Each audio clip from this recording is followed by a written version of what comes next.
You're listening to Searching for More, a podcast of the Diocese of Arlington. On this episode, Father Paul Scalia, Vicar for Clergy for the Diocese and pastor at St. James Catholic Church in Falls Church, discusses his Irish heritage and sheds light on the legacy of St. Patrick.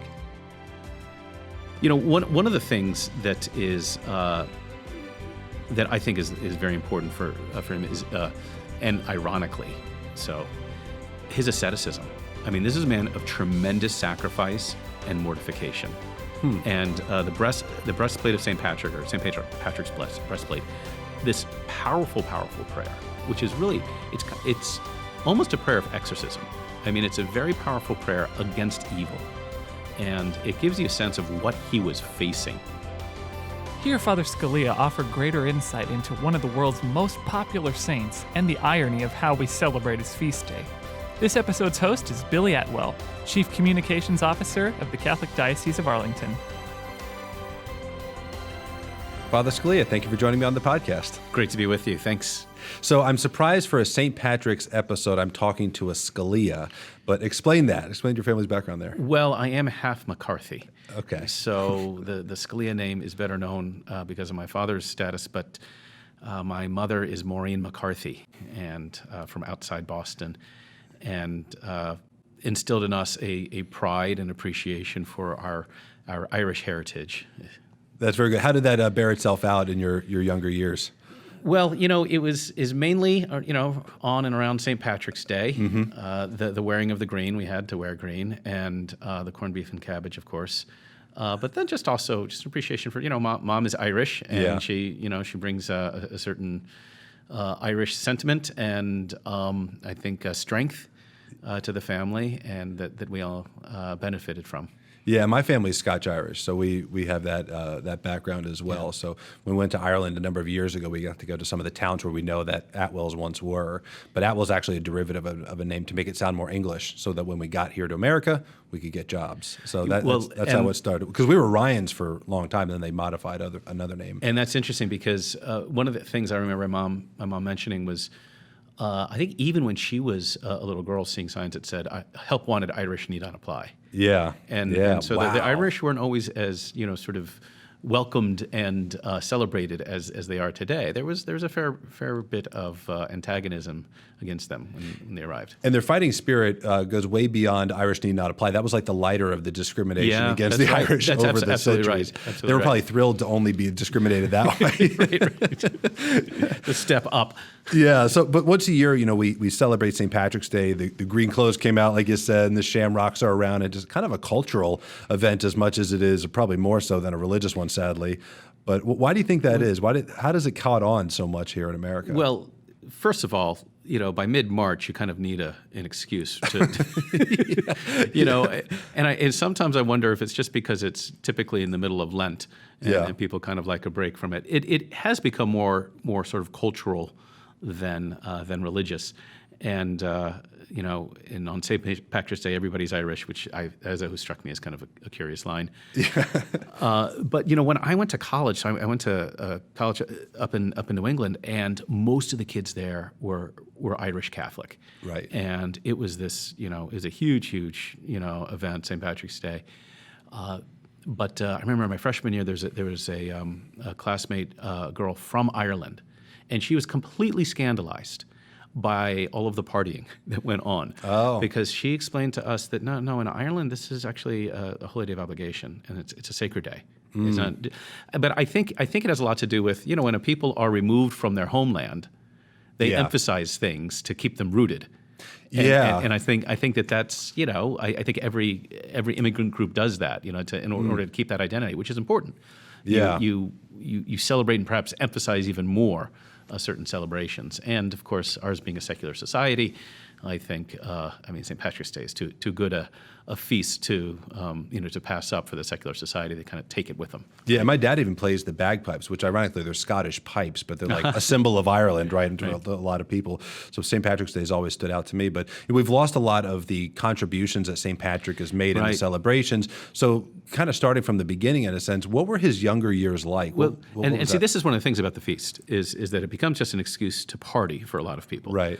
And now there's nothing wrong with having a good time, but this is an instance in which the reality is better than what the secular holiday has become. Right, 100%. And the reality is it's very powerful. So St. Patrick, ironically, was not born in Ireland, right, but was born in northern England, and was brought to Ireland first of all when he was kidnapped as a teenager and spent 6-7 years in Ireland in slavery in effect, shepherding sheep.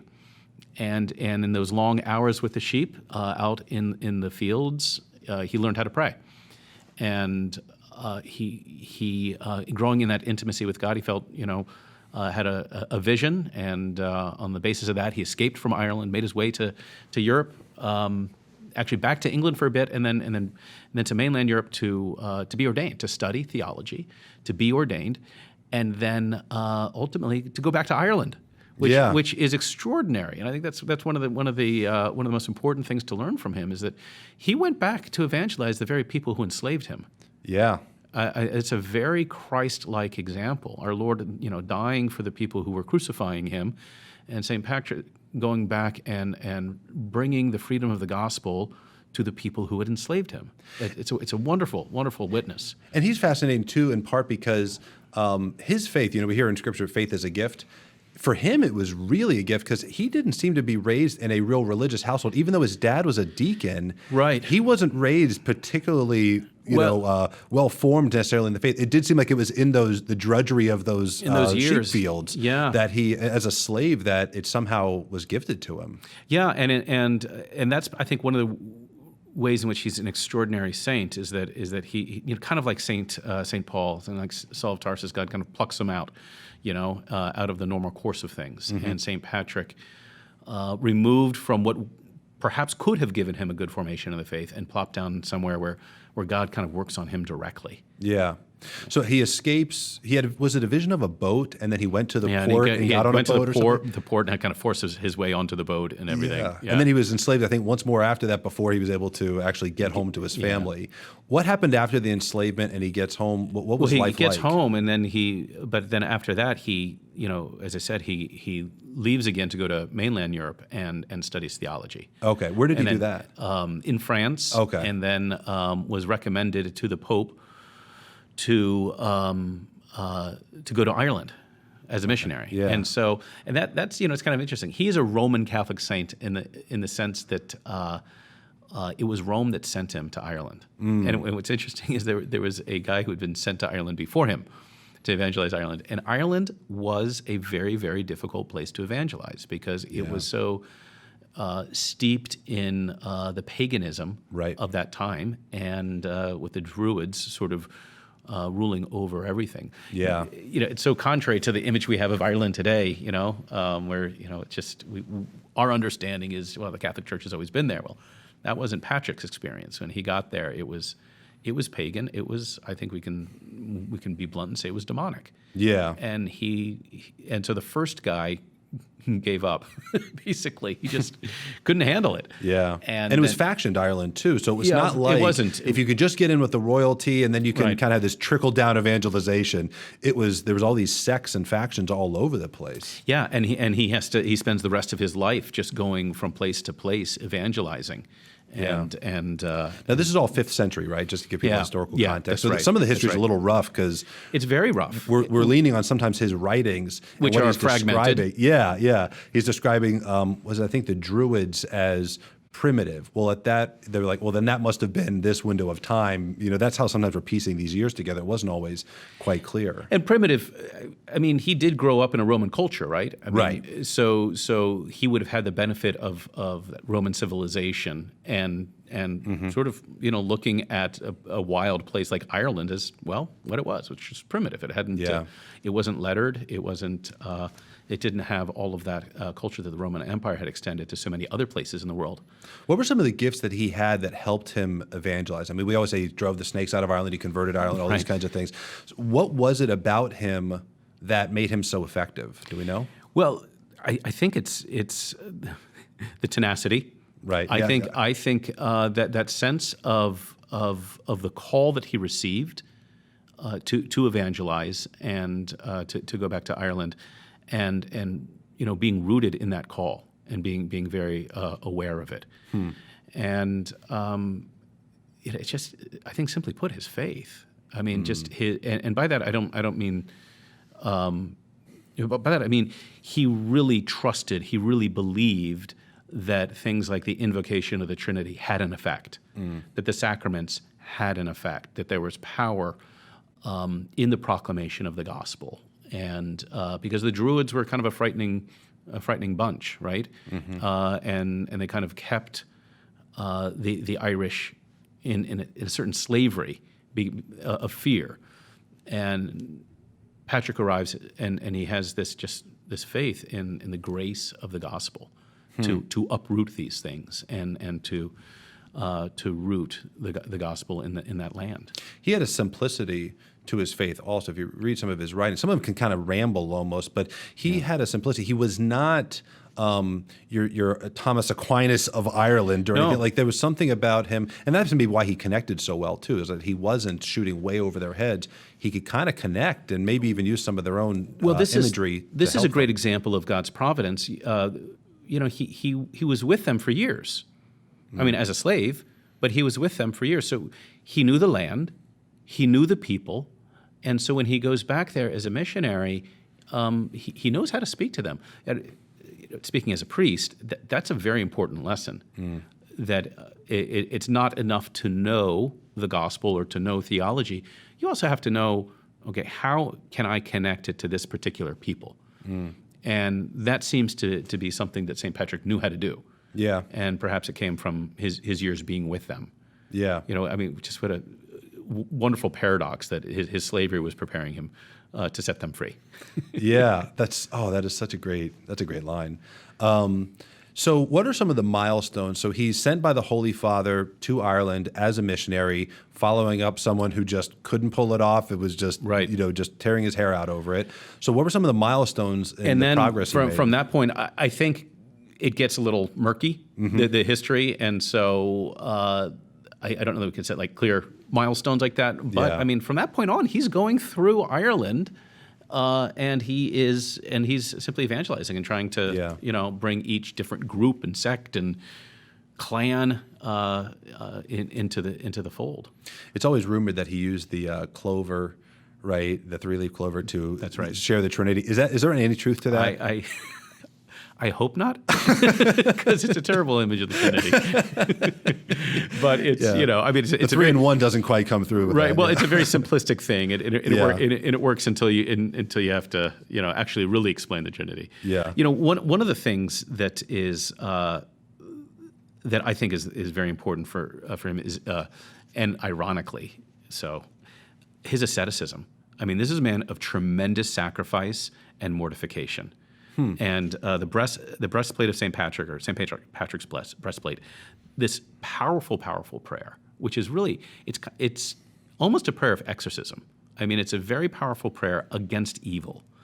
And it gives you a sense of what he was facing. Like when he prays, when he invokes all of God's power against the black laws of heathenism, against the false laws of heresy, against the deceits of idolatry, against the spells of women and smiths and druids. And I mean, you get a sense of what he was facing in that culture. And then, of course, his asceticism, his mortification is pretty extreme.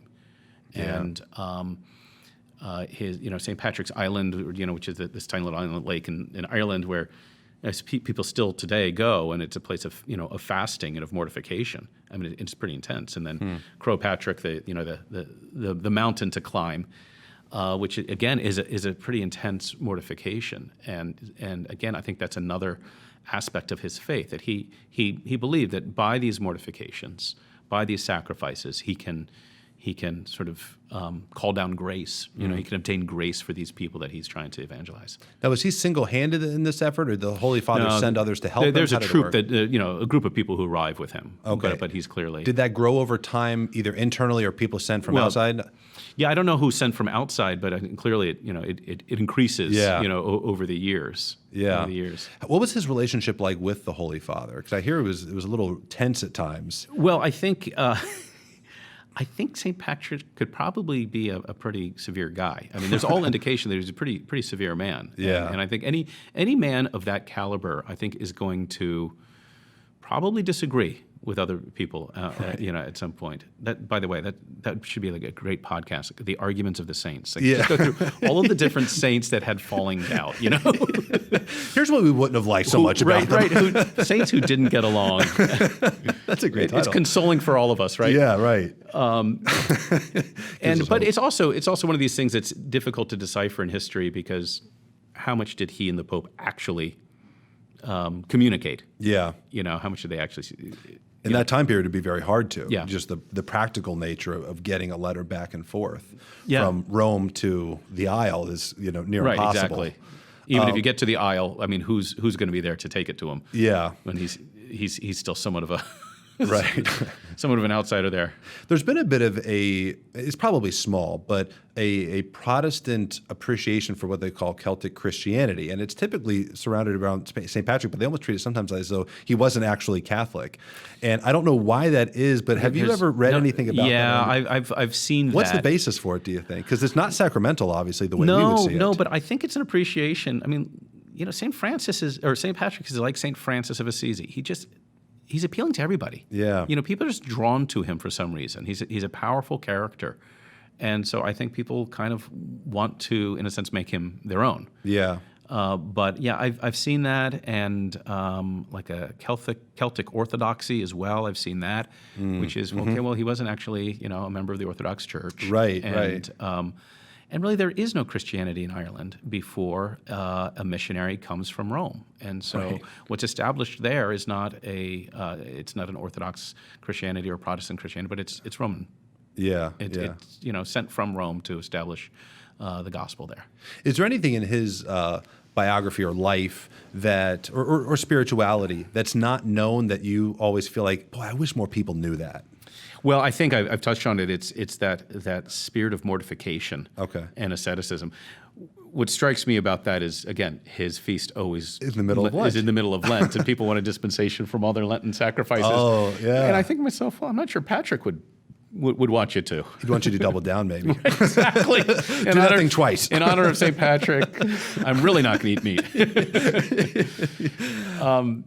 Yeah, to my mind, that's something that we miss, is that we skip straight to the celebration of what he accomplished. And kind of the indulgence of celebration of St. Patrick, whereas the opposite was more his style. Right. We skip to the celebration without appreciating the means by which he was triumphant. Yeah. At St. Patrick's Parish in our diocese down in Fredericksburg, the windows they give the life of St. Patrick, and the last window is St. Patrick coming in judgment, and it's based, from what I understand, on a legend that the judgment of the Irish is being left to St. Patrick.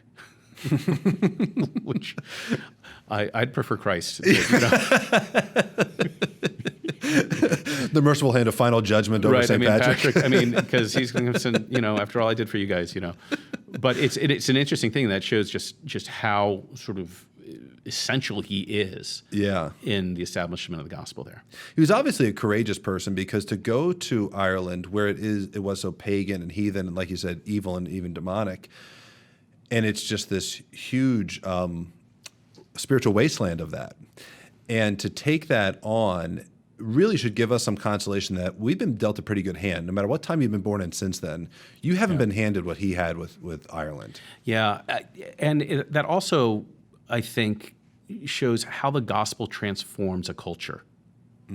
And so his setting down the roots of the gospel in Ireland transform Ireland, such that Ireland becomes, one of the preeminent Catholic nations in the world, and supplying missionaries to so many places, North and South America, Africa. I mean, the Irish went all over the place as missionaries, and has everything to do with the fact that St. Patrick was willing to forgive those who enslaved him, and to go and seek their highest good, which is to know Christ, and to plant the gospel in their land, and it transforms a culture. That's beautiful. Yeah. Are there any good books, people that want to dig in deeper? Is there anything that you recommend? I don't. I mean, I think reading what you can of his Confessio, confession. That's like his famous work. Yeah, and even that's kind of difficult going because it's a little piecemeal. But other than that, I don't really know what to recommend. It's difficult. You can look up different articles there. The Catholic Encyclopedia is great. Yeah. But even that is sort of it's a time period that we're not. It's not entirely clear to us. Yeah, no, 100%. And I think his writings were kind of a rough Latin, so translating out of a rough Latin to the many other languages before it made it to English was probably pretty challenging. Right. And the story of his name, that Patrick was given to him. The story is that the Pope who sent him gave him the name Patrick, and it's a sort of an elision of Pater Civium, which means father of the people or of the peoples. And so that he was really sending him to be the spiritual father of the Irish. Oh, that's wonderful. Yeah, because I knew it was not his original name. I can't even pronounce the actual name. No. But No, I wouldn't even try. But, well, I'm grateful that you'd come and share some of this. This is a great, especially for St. Patrick's Day. I appreciate you taking the time for this. It's fun to do because, and I think I owe it to my Irish side to do so. Yeah. Everyone knows the other now. They know the Irish. And if you're listening, St. Patrick's Parish in Fredericksburg, if you're near there, swing by, say a prayer. Ask for St. Patrick to pray over you, and maybe even consider a fast that day in honor of him and all that he did to evangelize that great culture. So again, Father, thank you so much. Good to be with you. Thank you. You're listening to Searching for More. If you enjoyed this podcast, please write a review on iTunes, Google Play, Stitcher, Spotify, or wherever you listen. Also, make sure you follow the Diocese and the Arlington Catholic Herald on Facebook, Twitter, and Instagram. And subscribe to our YouTube channels for regular videos that inspire, educate, and inform about the Catholic faith in our diocesan community.